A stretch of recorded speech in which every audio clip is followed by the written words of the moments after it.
Hi all, അസ്സലാമലൈക്കും. Welcome back to Silnas kitchen. ഇന്നത്തെ recipe നല്ലൊരു വെറൈറ്റി ടേസ്റ്റി ആയിട്ടുള്ള ഒരു അടിപൊളി ഈവനിങ് സ്നാക്സിന്റെ റെസിപ്പിയാണ്. കുട്ടികൾക്കും വലിയവർക്കൊക്കെ ഒരുപോലെ ഇഷ്ടപ്പെടുന്ന ഏത് നേരവും കഴിക്കാൻ പറ്റിയ ഒരു അടിപൊളി പലഹാരമാണ്. അതുകൊണ്ട് തന്നെ വീഡിയോ സ്കിപ്പ് ചെയ്യാതെ മുഴുവനായിട്ടൊന്ന് കണ്ടു നോക്കണേ. റെസിപ്പിയിലോട്ട് കടക്കുന്നതിന് മുമ്പായി സിൽനാസ് കിച്ചൺ ചാനൽ ആദ്യമായിട്ട് കാണുന്നവരാണെങ്കിൽ പ്ലീസ് ഒന്ന് സബ്സ്ക്രൈബ് ചെയ്തേക്കണേ. ഒപ്പം തന്നെ ഈ വീഡിയോസ് നിങ്ങൾക്ക് ഇഷ്ടപ്പെടുകയാണെങ്കിൽ ഒരു ലൈക്ക് ചെയ്ത് ഷെയർ ചെയ്ത് ഹൈപ്പ് ചെയ്യാനും മറക്കരുത്. ഇനി നമുക്ക് ഇതെങ്ങനെയാണ് തയ്യാറാക്കിയെന്ന് നോക്കാം. ഇതിനായി ആദ്യം തന്നെ മിക്സർ ജാറിലേക്ക് 250 ml കപ്പിന്റെ അളവില് 2 കപ്പ് അവിലാണ് ഇട്ട് കൊടുക്കുന്നത്. വെള്ള അവലോ റോസ് അവലോ ഏതായിരുന്നാലും കുഴപ്പമൊന്നുമില്ല. ഇനി നമുക്കിതൊന്ന് പൊടിച്ചെടുക്കാം.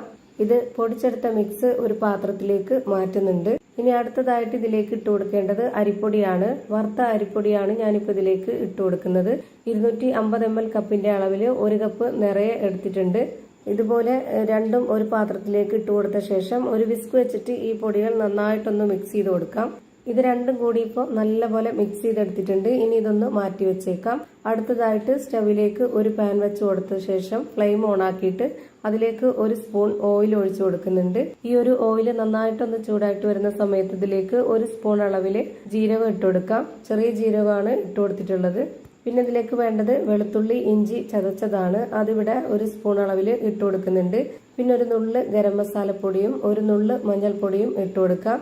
ഇതിന്റെ ആ ഒരു പച്ചമണമൊക്കെ മാറുന്നവരേക്കും ഈ എണ്ണയിൽ ഇതൊന്ന് മൂപ്പിച്ചെടുക്കാം. എന്നതിന് ശേഷം ഇതിലേക്ക് നമുക്ക് വെള്ളം ഒഴിച്ചു കൊടുക്കണം. 250 ml കപ്പിന്റെ അളവിൽ 2 കപ്പ് വെള്ളമാണ് ഞാൻ ഇതിലേക്ക് ഒഴിച്ചു കൊടുക്കുന്നത്. പിന്നെ ഇതിലേക്ക് ആവശ്യത്തിനുള്ള ഉപ്പും കൂടെ ഇട്ട് കൊടുത്തതിന് ശേഷം ഇത് നല്ലപോലെ ഒന്ന് തിളച്ചു വരുന്നവരെ വെയിറ്റ് ചെയ്യാം. ഇതുപോലെ നന്നായിട്ട് തിളച്ചു വരുന്ന സമയത്ത് നമുക്ക് ഇതിലേക്ക് പൊടി ഇട്ട് കൊടുക്കണം. നേരത്തെ അവലും അരിപ്പൊടിയും കൂടെ മിക്സ് ചെയ്ത് വെച്ചിട്ടുള്ള ആ ഒരു പൊടിയാണ് ഇട്ട് കൊടുക്കുന്നത്. മുഴുവനായിട്ടും ഇതിലേക്ക് ഇട്ട് കൊടുക്കാം. ഈ ഒരു വെള്ളമായിട്ട് ഈ പൊടി നന്നായിട്ടൊന്ന് ഇളക്കി യോജിപ്പിച്ച് കൊടുക്കണം. ഈ മാവും കൂടെ ഒന്ന് തിളച്ചു വന്നു കഴിഞ്ഞാൽ പിന്നെ നമുക്ക് ലോ ഫ്ലെയിമിൽ ഇട്ട് കൊടുക്കാം. എന്നിട്ടാണ് ഇതുപോലെ ഇളക്കി കൊടുക്കേണ്ടത്.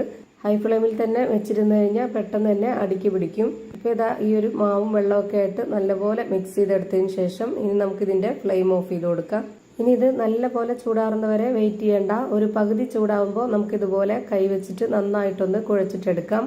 മാവ് ഇതുപോലെ കുഴച്ചെടുക്കുന്ന സമയത്ത് കൈ നന്നായിട്ട് ചൂടായിട്ട് വരുന്നുണ്ടെങ്കിൽ കുറച്ച് വെള്ളത്തിൽ കൈ മുക്കിയെടുത്താൽ മതി. നമ്മൾ സാധാരണ പത്തിരിക്കൊക്കെ കുഴച്ചെടുക്കുന്ന പോലെ തന്നെ കൈ വെള്ളത്തിലൊന്ന് മുക്കിയിട്ട് ഇതുപോലെ നന്നായിട്ട് കുഴച്ചിട്ടെടുക്കാം. ഇപ്പൊ അതാ ഞാൻ ഈ ഒരു പരുവത്തിലാണ് കുഴച്ചെടുത്തിട്ടുള്ളത്. ഇനി ഇതൊന്ന് മാറ്റി വെക്കുന്നുണ്ട്.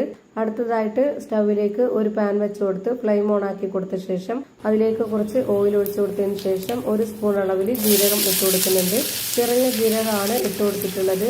അത് നല്ലപോലെ ചൂടായി വന്നതിന് ശേഷം അതിലേക്ക് മീഡിയം സൈസിലുള്ള ഒരു 3 സവോള ചെറുതായിട്ട് കട്ട് ചെയ്തിട്ട് ഇതിലേക്ക് ഇട്ട് കൊടുക്കുന്നുണ്ട്. പിന്നെ ഇതിലേക്ക് എരിവിന് വേണ്ടി ഒരു 3 പച്ചമുളക് കട്ട് ചെയ്തതും വെളുത്തുള്ളി ഇഞ്ചി ചതച്ചതും കറിവേപ്പില കട്ട് ചെയ്തതും ഇട്ട് കൊടുത്തിട്ടുണ്ട്. പിന്നെ ഇതിലേക്ക് ഇതേപോലെ 1 സ്പൂൺ അളവില് 2 സ്പൂൺ ചിക്കൻ മസാലപ്പൊടിയാണ് ഇട്ട് കൊടുക്കുന്നത്. 1 സ്പൂൺ അളവില് മുളക് പൊടിയും 1/4 സ്പൂൺ അളവില് മഞ്ഞൾപ്പൊടിയും പെരിഞ്ജീരകപ്പൊടിയും ഗരം മസാലപ്പൊടിയും ആവശ്യത്തിനുള്ള ഉപ്പും കൂടെ ഇട്ട് കൊടുത്തിട്ട് ഇത് നന്നായിട്ടൊന്ന് ഇളക്കി യോജിപ്പിച്ചു കൊടുത്തതിന് ശേഷം ഇതൊന്ന് അടച്ചു വെച്ചിട്ട് വേവിച്ചെടുക്കാം. ഈ ഒരു ഉള്ളി മസാലകളൊക്കെ നന്നായിട്ട് വെന്ത് കുഴഞ്ഞു വരണം. അപ്പൊ അതിന് വേണ്ടിയിട്ട് ഒരു 3-4 മിനിറ്റ് നന്നായിട്ട് വേവിച്ചെടുക്കണം. അപ്പൊ അതാ ഈ ഒരു മസാല നല്ലപോലെ വെന്ത് കുഴഞ്ഞു കിട്ടിയിട്ടുണ്ട്. ഈ പരുവാകുമ്പോൾ നമുക്ക് ഇതിലേക്ക് ഒരു 3 ഉരുളക്കിഴങ്ങ് നന്നായിട്ട് വേവിച്ചതിന് ശേഷം തൊലിയൊക്കെ കളഞ്ഞിട്ട് ഉടച്ചെടുത്തിട്ടുള്ളതാണിത്.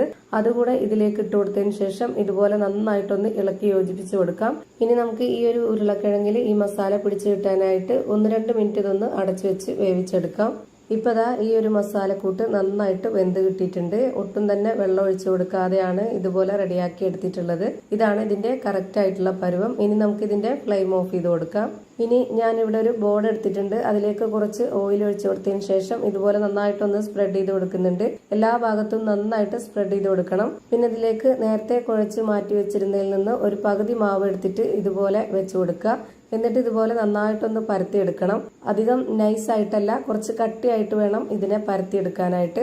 ഇപ്പോൾ ഞാനിവിടെ ഇതുപോലെ നന്നായിട്ട് പരത്തിയെടുത്തിട്ടുണ്ട്. ഇനി നമുക്കിതൊന്ന് കട്ട് ചെയ്തെടുക്കണം. ഓരോരുത്തർക്കും ഇഷ്ടമുള്ള അളവില് വലിപ്പത്തിലൊക്കെ കട്ട് ചെയ്തെടുക്കാവുന്നതാണ്. ഞാനിവിടെ ഈ ഒരു ഗ്ലാസിന്റെ വലിപ്പത്തിലാണ് കട്ട് ചെയ്തെടുക്കുന്നത്. ഈ ഗ്ലാസ് വെച്ചിട്ട് ഇതുപോലെ കട്ട് ചെയ്തെടുത്തിട്ടുണ്ട്. ഇതാണ് ഇതിന്റെ കറക്റ്റ് ആയിട്ടുള്ള പരുവം. ഇതുപോലെ തന്നെ മുഴുവൻ മാവിലും ഈ ഒരു അളവില് കട്ട് ചെയ്തെടുക്കുന്നുണ്ട്. ഏതെങ്കിലും പ്ലാസ്റ്റിക് കുപ്പിയുടെ അടപ്പ് വെച്ചിട്ടോ അല്ലാന്നുണ്ടെങ്കിൽ ഇതുപോലെ ഗ്ലാസ് വെച്ചിട്ടോ എങ്ങനെ വേണമെങ്കിലും കട്ട് ചെയ്തെടുക്കാവുന്നതാണ്. ഇനി ഇതിലെ കട്ട് ചെയ്തതെല്ലാം മാറ്റി വെച്ചിട്ട് ഈ ഒരു ബാക്കി വന്ന മാവ് നമുക്ക് വീണ്ടും ഒന്നുകൂടെ കുഴച്ചെടുക്കാവുന്നതാണ്. എന്നിട്ട് പരത്തിയിട്ട് ഇതുപോലെ തന്നെ വീണ്ടും കട്ട് ചെയ്തെടുക്കാം. അത് കളയേണ്ട ആവശ്യമില്ല. ഇനിയിപ്പോൾ കട്ട് ചെയ്ത് വെച്ചിട്ടുള്ളതിൽ നിന്നും ഒരു പീസ് എടുത്ത് ഇതുപോലെ വെച്ച് കൊടുത്തിട്ട് നേരത്തെ റെഡിയാക്കി വെച്ചിട്ടുള്ള ആ ഒരു മസാലക്കൂട്ട് ഇതിലേക്ക് കുറച്ച് വെച്ച് കൊടുക്കുക. അതൊന്ന് കറക്റ്റായിട്ട് റൗണ്ട് ഷേപ്പിലാക്കിയതിന് ശേഷം അതിന് മുകളിലേക്ക് വീണ്ടും ഒരു പീസ് കൂടെ വെച്ച് കൊടുത്തിട്ട് ഇതുപോലെ ഒന്ന് കറക്കി കൊടുക്കണം. അപ്പൊ അതിന്റെ വക്ക് ഭാഗത്തൊക്കെ നല്ലപോലെ കറക്റ്റ് ഷേപ്പിൽ കിട്ടും. ഇപ്പൊ ഇത് കണ്ടില്ലേ, ഇതുപോലെ നമുക്ക് എല്ലാം റെഡിയാക്കി എടുക്കണം. ഞാനിവിടെ ഒരെണ്ണം കൂടെ ഇതുപോലെ വെച്ച് കൊടുത്തിട്ട് കാണിക്കുന്നുണ്ട്. ഇതുപോലെ ഒരു പീസ് മാവ് വെച്ചതിന് ശേഷം അതിന് മുകളിലേക്ക് കുറച്ച് മസാല വെച്ച് കൊടുക്കുക. എന്നിട്ട് ഇതുപോലെ കറക്റ്റ് അതിന്റെ ഷേപ്പിലാക്കി വെച്ച് കൊടുത്തതിന് ശേഷം വീണ്ടും ഒരു മാവ് കൂടെ വെച്ച് കൊടുത്തിട്ട് അതിനെ ഇതുപോലെ ഒന്ന് കറക്കി കൊടുക്കുക. അപ്പൊ ഇതാ നല്ല കറക്റ്റ് ഷേപ്പിൽ കിട്ടും. അങ്ങനെ ഞാനിവിടെ ഇത് മൂന്നും റെഡിയാക്കിയിട്ടുണ്ട്. ഇതുപോലെ റെഡിയാക്കിയതിന് ശേഷം ഇതിൽ കാണാൻ ഒരു ഭംഗിക്ക് വേണ്ടിയിട്ട് ഞാൻ ഇതുപോലെ ഒരു ഡിസൈൻ ഇട്ട് കൊടുക്കുന്നുണ്ട്. ഈ ഒരു കത്തിയുടെ പുറകുവശം വെച്ചിട്ട് ഇതുപോലെ ഒന്ന് ലൈൻ ഇട്ട് കൊടുക്കുന്നുണ്ട്. ഇതുപോലെയൊക്കെ നമ്മൾ ഉണ്ടാക്കി കൊടുക്കുമ്പോൾ കുട്ടികൾക്കായാലും വലിയവർക്കായാലും ഒരു കൗതുകം ഉണ്ടാവും. ഇത് കാണാനുള്ള ഭംഗി കൊണ്ടായാലും നല്ലപോലെ ആസ്വദിച്ച് കഴിക്കുകയും ചെയ്യും. ഇതുപോലെ തന്നെ ഞാനിപ്പോൾ എല്ലാ മാവിലും ചെയ്ത് ഒരു പാത്രത്തിലേക്ക് മാറ്റിയിട്ടുണ്ട്. ഇനി നമുക്കിത് ഫ്രൈ ചെയ്തെടുക്കാം. അതിനുവേണ്ടി സ്റ്റവിലേക്ക് ഒരു പാൻ വെച്ച് കൊടുത്തതിന് ശേഷം അതിലേക്ക് കുറച്ച് ഓയിൽ ഒഴിച്ചു കൊടുത്തിട്ടുണ്ട്. ഈ ഒരു മാവ് മുഴുവനായിട്ടും മുങ്ങിക്കിടക്കുന്ന രീതിയിൽ എണ്ണ ഒഴിച്ചു കൊടുക്കരുത്. അങ്ങനെയാവുമ്പോൾ അതിനുള്ളിലുള്ള ആ ഒരു ഫില്ലിങ്സ് ഒക്കെ മുഴുവനായിട്ടും എണ്ണയിൽ പോവും. ഇതുപോലൊരു പരന്ന പാനിൽ കുറച്ച് എണ്ണ ഒഴിച്ചു കൊടുത്തിട്ട് ഇതുപോലെ അടിഭാഗം മാത്രം വേവുന്ന രീതിയിൽ ഇങ്ങനെ വേവിച്ചെടുക്കുക. എന്നിട്ട് അതിന്റെ ഒരു ഭാഗം വെന്ത് കിട്ടിയാൽ പിന്നെ അതൊന്ന് തിരിച്ചിട്ട് കൊടുത്തിട്ട് ആ ഒരു ഭാഗം കൂടെ വേവിച്ചെടുക്കുക. ഇപ്പൊ ഇതിന്റെ എല്ലാം ഒരു ഭാഗം വെന്ത് കിട്ടിയിട്ടുണ്ട്. ഞാൻ ഇതുപോലെ ഒന്ന് തിരിച്ചിട്ട് കൊടുക്കുന്നുണ്ട് എല്ലാം. എണ്ണ നന്നായിട്ട് ചൂടായി കഴിഞ്ഞാൽ പിന്നെ ഒരു മീഡിയം ഫ്ലെയിമിന്റെയും ലോ ഫ്ലെയിമിന്റെയും ഇടയ്ക്കുള്ള ഫ്ലെയിമിൽ വെച്ച് കൊടുത്തിട്ട് വേവിച്ചെടുക്കണം. ഒരുപാട് ഫ്ലെയിം കൂടിപ്പോയാലും അതുപോലെ തന്നെ നല്ലപോലെ ഫ്ലെയിം കുറഞ്ഞു പോയാലും ഇത് കറക്റ്റ് പരുവത്തിന് കിട്ടത്തില്ല. ഇപ്പൊ ഇതിന്റെ ആ ഒരു താഴത്തെ ഭാഗം കൂടെ വെന്ത് കിട്ടിയിട്ടുണ്ട്. അതൊന്ന് തിരിച്ചിട്ട് കാണിച്ചു തരാം. ഇപ്പൊ രണ്ട് സൈഡും വെന്ത് കിട്ടി. ഇനി നമുക്കിത് ഓരോന്നോരോന്നായിട്ട് എണ്ണയിൽ നിന്ന് എടുത്തു മാറ്റാം. ഇതേപോലെ തന്നെ എല്ലാം ഫ്രൈ ചെയ്ത് ഒരു പാത്രത്തിലേക്ക് മാറ്റിയിട്ടുണ്ട്. അപ്പോൾ ഇതാ നല്ല ടേസ്റ്റി ആയിട്ടുള്ള ഒരു വെറൈറ്റി ആയിട്ടുള്ള ഒരു അടിപൊളി പലഹാരം റെഡിയായി കിട്ടി.